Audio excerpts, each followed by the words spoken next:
Hai guys, balik lagi di Uki Kelvin Official. Kita lanjut lagi kasusnya Vina guys. Waduh, ada kabar terbaru apa lagi dari kisah Vina, kita lihat guys.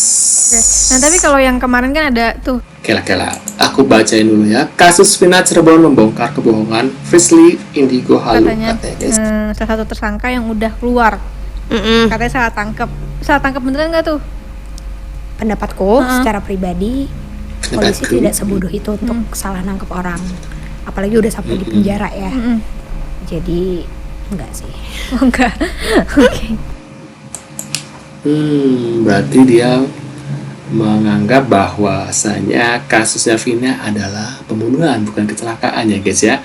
Katanya Indigo, tapi kok Indigonya apa nih, abal-abal. Nah, kita lanjut lagi di video selanjutnya. Malu kan sekarang mau muncul lagi nggak dia? Pasti malunya di ubun-ubun ya. Kita lihat lagi di video Saya ini di depan kantor Polres, ya. Saya ingin mengatakan bahwa kalau polisi tidak menegakkan hukum, maka kami tidak akan patuhi hukum. Kami tidak pernah hukum. Beredar luas di berbagai jejaring media, Ibtu Rudiana yang merupakan ayah almarhum Eki telah dicopot dari jabatannya sebagai Kapolsek Kapetakan Polres Cirebon Kota. Faktanya hari ini pihaknya bersama rekan polisi lainnya ternyata masih bebas warawiri di Polres Cirebon. Lantas, benarkah Rudiana dicopot dari jabatannya? Padahal baru saja ia gelar acara HUT RI yang ke-79 di halaman Polres Cirebon Kota. Awalnya, mantan Kabar Reskrim Komjen Ito Sumardi mengungkap bahwa Ibtu Rudiana kini sudah tidak menjabat sebagai Kapolsek Kapetakan, Cirebon, Jawa Barat. Hal itu buntut dari Ibtu Rudiana yang kini diduga terlibat dalam masalah hukum seusai dilaporkan para terpidana kasus Vina kepada pihak kepolisian. Pencopotan ini terjadi setelah Rudiana diperiksa secara intensif terkait kasus pembunuhan yang melibatkan anaknya, Eki, dan Vina di Cirebon pada tahun 2016 lalu. Menurut keterangan Ito Sumardi, Ibtu Rudiana telah resmi dicopot dari jabatannya. Pencopotan ini menjadi langkah tegas Polri setelah Rudiana menjalani pemeriksaan intensif di Mabes Polri yang diduga berkaitan dengan kasus Vina Cirebon. Pemeriksaan tersebut dilakukan langsung oleh Kapolri Jenderal Listio Sigit Prabowo. Faktanya, semua itu adalah hoax dan tidak ada tindakan tegas dari aparat penegak hukum. Pasalnya, hari ini Ibtu Rudiana masih tetap sebagai Kapolsek Kapetakan, Polres Cirebon Kota. Hal ini diketahui saat dirinya bersama rekan polisi lainnya sedang gelar acara HUT RI yang ke-79 di halaman Polres Cirebon Kota Kapetakan.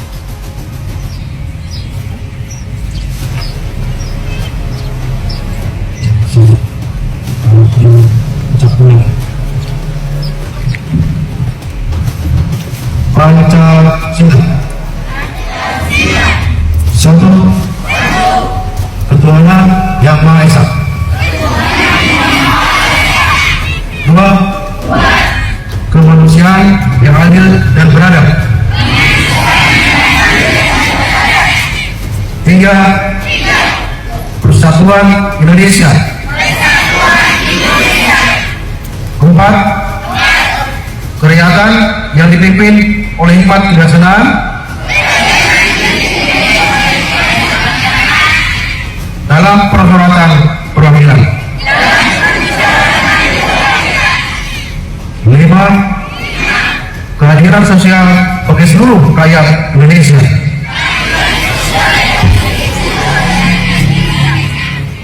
Lebih malunya lagi, pada saat acara dimulai, Rudiana sebagai Kapolsek di Polres Cirebon Kapetakan turut membacakan Pancasila. Sekelas Kapolsek ini justru Rudiana seolah tidak hafal Pancasila sebagai aparat penegak hukum. Pasalnya pada saat sila keempat, Rudiana justru salah dalam menyebutnya. Silahkan simak baik-baik apa sila keempat yang menurut Ibtu Rudiana selaku Kapolsek Kapetakan, Polres Cirebon Kota. 4. Kerakyatan yang dipimpin oleh hikmat kebijaksanaan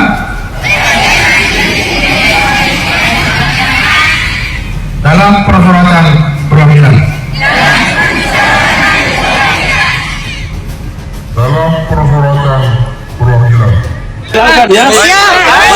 Ingat ya, kepolisian itu bekerja ya atas dasar sumpah jabatan. Mereka berjanji untuk menegakkan hukum dengan sesuai benar. Tapi kali ini saya nilai sudah tidak benar. Ketika tidak benar, ingat, saya Guntur Lareba. Putusan polisi itu, putusan Mahkamah Agung saya robek. Ya, kalau sudah penegak hukum nggak benar, kita tidak perlu patuhi lagi. Betul.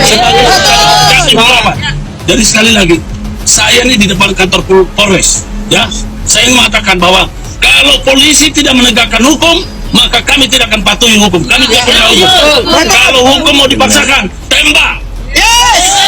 Saya minta ditembak. Polisi kan punya senjata, tembak. Ya, saya ingin mengatakan bahwa rumah perlindungan hadir bukan untuk main-main. Kalau polisi itu memaksakan, tembak. Kenapa keluarga Pina, khususnya kakaknya Pina, ya gitu ya, sangat meyakini bahwa peristiwa ini adalah peristiwa pembunuhan.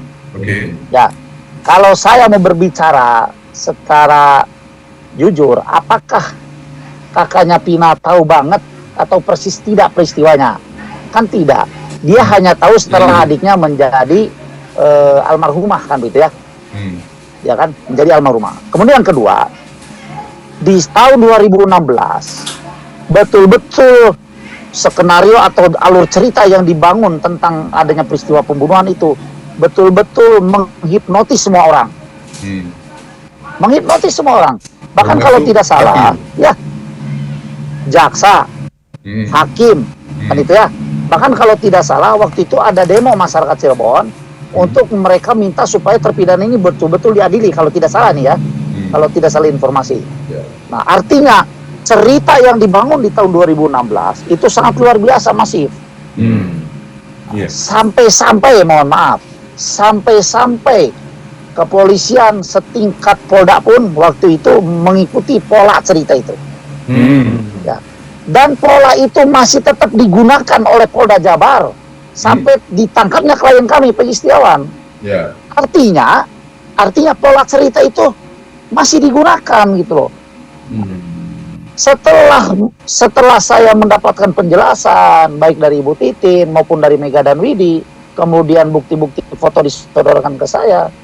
Nah, akhirnya saya meminta kepada pihak kepolisian daerah Jawa Barat khususnya, ya kan, kepada Mabes Polri lebih tinggi lagi, stop pola itu. Kita putuskan rantai mata pola itu.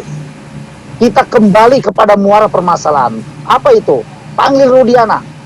Tanya yang sejelas-jelasnya. Ya, jangan sampai dengan pola yang dibuat oleh Rudiana di tahun 2016 itu selalu dikemukakan, di blow up. Sehingga akhirnya apa yang terjadi? Mencari-cari siapa yang salah, ya kan? Siapa pelakunya, kan gitu. Ya kan? Sementara kembali kepada skenario yang harusnya dibongkar, itu terlupakan. Itu yang harus saya sampaikan gitu. Simpel sebetulnya kalau kita mau betul-betul serius dalam menangani masalah ini. Contoh, keterangan Widi yang menyampaikan jam 22, ya, jam 22 lebih belasan menit itu masih komunikasi dengan korban almarhumah Pina. Nah, sesaat kemudian tiba-tiba HP-nya tidak bisa dihubungi. Nah, kemudian jam 22 lebih puluhan menit ada laporan bahwa Pina kecelakaan lalu lintas. Pola pikir kita, apakah iya pembunuhan, apalagi dilakukan dengan pembunuhan berencana, disertai dengan ruda paksa, dilakukan dengan sesingkat itu di satu tempat, kemudian korban dipindahkan ke tempat lain. Itu yang pertama. Ya, itu yang pertama. Kemudian yang kedua, bahwa apa yang disampaikan oleh Widi, ya, tentang kondisi Vina sebelum meninggal, ya kan, bahwa dia dalam posisi sebagai seorang perempuan yang lagi berhalangan, gitu. Apa iya bisa dihubungkan dengan itu adalah korban ruda paksa? Itu Kang, paham kan yang saya maksudkan ya? Nah, kemudian peristiwanya lagi tahun 2016 itu adalah di mana yang tadi saya bilang bahwa geng motor itu lagi masif, sehingga bagaimana caranya untuk meredam peristiwa itu, meredam kejadian saat itu di mana geng motor itu lagi masif. Kira-kira masuk akal nggak kalau sekelompok orang yang dikatakan geng motor ditangkap kemudian dipidana untuk meredam geng motor yang lain. Ini kan sangat, kalau menurut saya ini sangat logis kan itu. Kemudian yang selanjutnya kita lihat jenjang karir seseorang, ya. Saya tidak menyebut nama, jenjang karir seseorang yang sedemikian singkat. Apa memang seperti itu? Tentu. Sementara mohon maaf. Katakanlah dia seorang aparat penegak hukum, ya, yang tidak, maksudnya gini, yang yang tidak ditugaskan ke medan perang, yang tidak bisa menangkap musuh, yang tidak bisa melumpuhkan gembong daripada musuh kan itu. Apakah dia bisa mendapatkan jenjang pangkatan yang luar biasa? Ini kan harus kita telah sebetulnya, Kang. Harus kita pelajari, kita pahami dengan itu, dengan jenjang kepangkatan atau jenjang karir seperti itu gitu loh. Saya tidak menuduh orang, tapi kalau kita menduga boleh dong, ya kan? Kan patut diduga kan begitu, dalam undang-undang juga kan begitu. Curiga boleh, nuduh tidak boleh. Makanya kalau tidak mau kepolisian bahwa tuduhan ini selalu bergulir kan itu, silahkan pihak Mabes turun tangan, ya kan? Apa yang saya sampaikan pelajari, kemudian action, lakukan. Apa yang tadi saya sarankan. Menurut pendapat kalian gimana setelah melihat video ini, guys? Waduh, Marcona ini benar-benar nggak pernah habis-habisnya ya. Kalau emang punya bukti bahwasanya adalah pembunuhan, ayo tunjukkan buktinya gitu ya. Kalau nggak ada bukti, berarti kan emang ini adalah kecelakaan tunggal gitu ya, guys ya. Menurut pendapat kalian gimana? Tulis di kolom komentar. Terima kasih udah hadir dan jangan lupa bantu subscribe ke kami dan sampai jumpa di video selanjutnya. See you guys.